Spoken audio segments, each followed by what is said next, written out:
Hello అండి, అందరికీ నమస్తే. వెల్కమ్ టు జానకమ్మ మాట ఛానల్.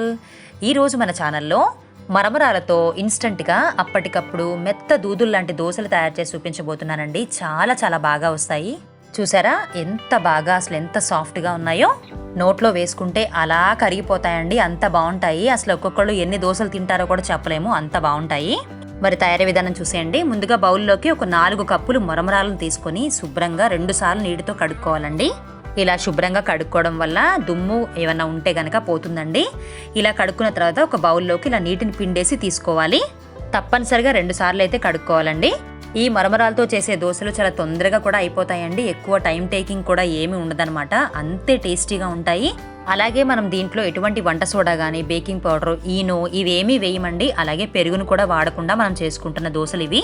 ఇలా కడిగిన తర్వాత బౌల్లోకి వేసుకొని నిండుగా నీళ్లు పోసుకొని ఒక 10 నిమిషాల పాటు నాననివ్వాలి. ఇప్పుడు మరొక బౌల్లోకి ఒక 3/4 కప్పు బొంబాయి రవ్వను కూడా వేసుకొని 2 సార్లు శుభ్రంగా కడుక్కొని రవ్వ మునిగేంత వరకు వాటర్ని పోసుకొని 10 నిమిషాల పాటు రవ్వని కూడా నాననివ్వాలి.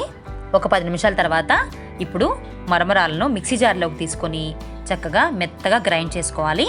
ఇలా గ్రైండ్ చేసుకునేటప్పుడు ఎటువంటి వాటర్ పోయినవసరం లేదండి, ఎందుకంటే మరమరాల్లో ఉండే వాటర్ సరిపోతుంది. చూసారా, ఈ రకంగా మెత్తగా గ్రైండ్ చేసుకున్న తర్వాత ఒక బౌల్లోకి తీసుకోవాలి.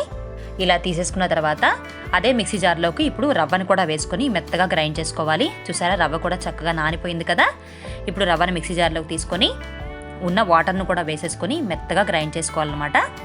ఇలా మెత్తగా గ్రైండ్ చేసుకున్న తర్వాత దీన్ని కూడా బౌల్లోకి ట్రాన్స్ఫర్ చేసుకోవాలి.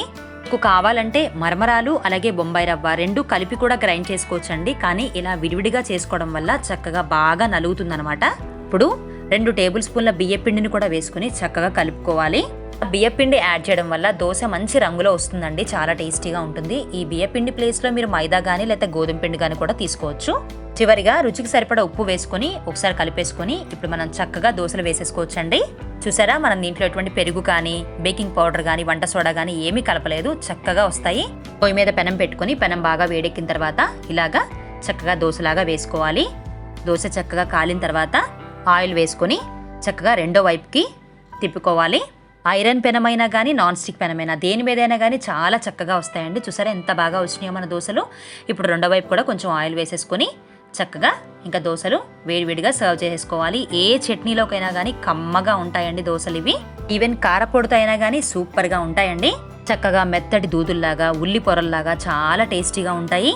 ఒక్కొక్కళ్ళు ఒక 5-6 దోశలు ఈజీగా తినేస్తారు, అంత బాగుంటాయి. ఎప్పుడైనా మనం మార్నింగ్ టిఫిన్స్కి ఏమీ నానపోసుకోకుండా ఉంటే గనక ఎటువంటి టెన్షన్ పడకుండా హ్యాపీగా ఈ దోశలు ట్రై చేసేయచ్చు. భలే ఇష్టంగా తింటారండి. మరి ఈ మరమరాల దోశలు మీరు కూడా ఇంట్లో తప్పనిసరిగా ట్రై చేసేయండి. Thank you for watching.